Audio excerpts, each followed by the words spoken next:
Hello दोस्तों, कैसे हैं आप सब। होपफुली आपका पोर्टफोलियो सबका म्यूचुअल फंड में बढ़ रहा है।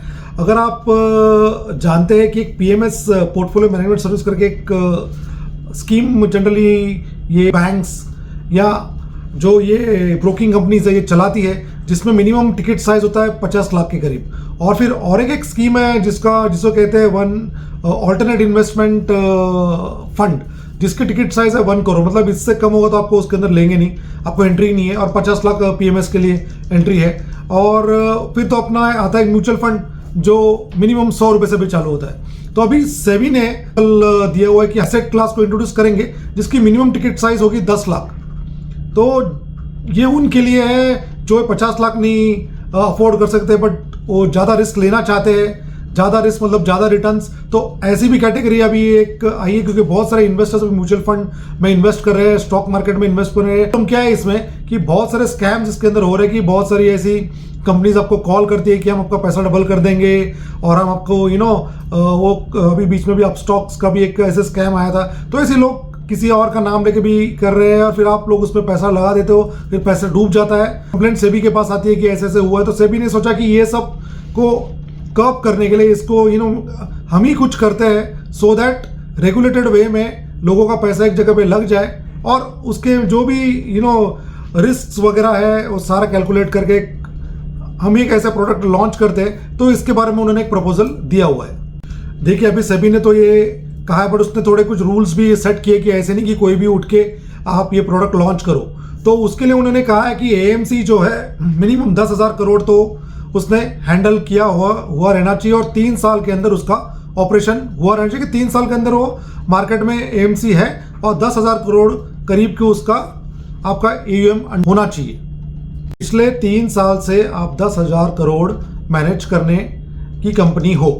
ये तो आपका एक क्राइटेरिया हो गया। फिर आपको एक चीफ इन्वेस्टमेंट ऑफिसर अपॉइंट करना पड़ेगा, वो जो एसेट क्लास है उसको मैनेज करने के लिए, जिसका जो 10 साल का एक्सपीरियंस है इस इंडस्ट्री में, म्यूचुअल फंड इंडस्ट्री में, और उसने 5,000 करोड़ मिनिमम का एयूएम हैंडल किया हो। और तीसरा है कि जो फंड मैनेजर होगा उसका 7 साल का एक्सपीरियंस होना चाहिए फंड मैनेजमेंट में और उसने 3,000 करोड़ करीब का कोई भी फंड मैनेज किया हुआ होना चाहिए। मतलब उसका बेसिकली वो एक एक्सपीरियंस्ड बंदे चाहते हैं। तो सेबी के प्रपोजल के हिसाब से उन्होंने ये 2 कैटेगरीज सोची है, लॉन्ग शॉर्ट इक्विटी फंड्स और इनवर्स एक्सचेंज ट्रेडेड फंड्स। ये 2 कैटेगरीज जनरली, मतलब ये बेसिकली 2 कैटेगरीज सोच रहे हैं कि वो इंट्रोड्यूस की जाए। ये जो नया एसेट क्लास इंट्रोड्यूस किया जाने वाला है वो डेरिवेटिव्स के अंदर भी अपना एक्सपोजर ले सकता है। एज ऑफ नाउ तो हेजिंग और पोर्टफोलियो रिबैलेंसिंग के लिए म्यूचुअल फंड डेरिवेटिव्स में अपना एक्सपोजर लेते हैं। बट इस वजह से क्या होगा, फ्लेक्सिबिलिटी मिलेगी और रिस्क टेकिंग कैपेसिटी भी जो कैपेबिलिटी बढ़ जाएगी और इन टर्न रिटर्न्स ज़्यादा आने के चांसेस है, ऐसा उनको लगता है। देखिए कुछ पॉजिटिव व्यूज़ भी आए, कुछ नेगेटिव व्यूज़ भी आए। जो एक्सपर्ट्स है कुछ कह रहे हैं कि इस प्रोडक्ट का कोई मतलब नहीं बन रहा है, रिस्की है 10 लाख के जो इन्वेस्टर्स हैं उनके लिए, क्योंकि डेरिवेटिव्स में तो अभी शायद पीएमएस वालों को भी एंट्री नहीं है, सिर्फ हेजिंग पर्पसेस के लिए ही है। तो 10 लाख वाले इन्वेस्टर्स जो है उनको क्यों ये रिस्की प्रोडक्ट देना है। और वैसे वाले भी कुछ एक्सपर्ट्स कह रहे हैं। ओके दोस्तों, तो अभी सेबी ने तो 6 अगस्त तक सबसे सुझाव मांगे हैं, एमफी से मांगे हैं, फिर एएमसी से मांगे हैं, फिर और भी बाकी जो एक्सपर्ट्स इंडस्ट्री के एक्सपर्ट्स हैं उनसे भी सुझाव लिए जाएंगे और उनके भी व्यूज़ और बहुत सारे पॉजिटिव व्यूज़ भी आएंगे, उसके ऊपर कोई नेगेटिव व्यूज़ भी रहेंगे।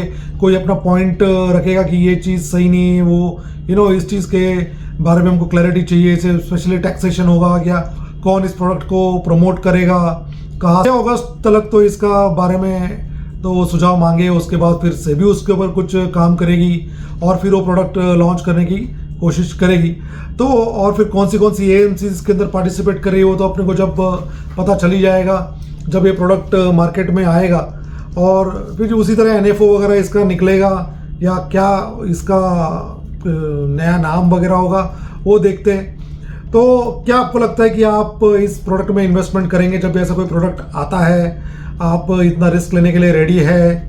अगर आप मुझे पूछेंगे तो मैं तो एज ऑफ नाउ ये देखिए मैं उस पोजीशन में हूँ कि मैं वो प्रोडक्ट को पे रिस्क ले सकता हूँ, क्योंकि मेरे बेस जो है, जो बेसिकली हम जो पिरामिड बोलते हैं, वो मेरा कवर्ड अप है कि में पैसा है, फिक्स डिपॉजिट्स में है या गोल्ड में है या प्रॉपर्टी करके। तो उसके बाद जब वो जो रिस्कियर तलक हम जाते हैं, फिर म्यूचुअल फंड आते हैं, फिर स्टॉक्स आते हैं, तो यहाँ तक तो मैं आ गया हूँ। तो इसके ऊपर फिर अभी ये मुझे लगेगा ये मेरा प्रोडक्ट उसके ऊपर है, तो फिर वहाँ तक पहुँचने के बाद मैं वो सोचता था कि चलो ठीक है यार, एक जगह एक रिस्क ले सकते हैं। बट जो नया इन्वेस्टर है, जो इक्विटी में कभी कदम रखा ही नहीं है, तो उनके लिए प्रोडक्ट नहीं है, उनसे दूर रहिए। आप म्यूचुअल फंड्स का रूट पहले लीजिए, उसके पर आप देखिए कि आपका जो रिस्क प्रोफाइल है वो मैच हो रहा है कि नहीं। मार्केट ऊपर जाता है, फिर उसके बाद मार्केट सडनली क्रैश भी होता है, तो आप वो जो ऊपर नीचे की जो रैली है वो आप झेल पा रहे हो कि नहीं। बेसिकली आपको रात को नींद आनी चाहिए। इस सीधे सीधे शब्दों में यही बोल रहा हूँ कि आपको रात को नींद आनी चाहिए मार्केट जब क्रैश होता है तभी। तो जब आपको अगर वो रात की नींद का सुकून नहीं है, तो ये प्रोडक्ट्स आपके लिए भी अभी भी नए हैं, तो इनको छोड़ ही दीजिए। जो एक्सपर्ट्स हैं उनको पहले देखने दीजिए, जब ये प्रोडक्ट मार्केट में आएगा 2-3 साल के बाद, तो एक आइडिया आ जाएगा अपने को भी कि किस तरह से रिटर्न्स दे रहा है। उसके बाद तो उसके अंदर इंट्रोड्यूस हम लोग कर सकते हैं, क्योंकि ये म्यूचुअल फंड की तरह होगा नहीं कि उसमें आपने अभी इन्वेस्टमेंट नहीं किया तो आपको अपने रैली चूक गई। ये तो है, आपने 10 लाख डाला तो आपको जो प्रॉमिस करेगा उतना पैसा आपको रिटर्न निकाल के दे देगा। उसके टर्म्स एंड कंडीशंस भी कुछ होंगे कि इतना इतना रिटर्न्स तो आना चाहिए, तो एक सर्टन टर्म्स एंड कंडीशंस होगा।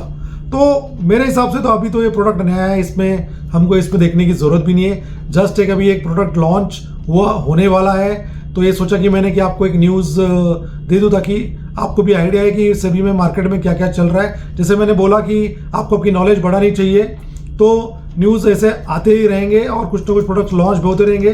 तो हम देखेंगे किस तरह से जाना है। हमको अपने जो म्यूचुअल फंड की जर्नी वो कंटिन्यू करेंगे। जब वहाँ पे हमको कॉन्फिडेंस आ जाएगा, हम सोच सकते हैं कि हमारा रिस्क हम ले सकते हैं, और उसके बाद इस प्रोडक्ट को देख लेंगे। अगर आपको वीडियो अच्छा लगे प्लीज़ लाइक शेयर सब्सक्राइब। जय हिंद, जय भारत।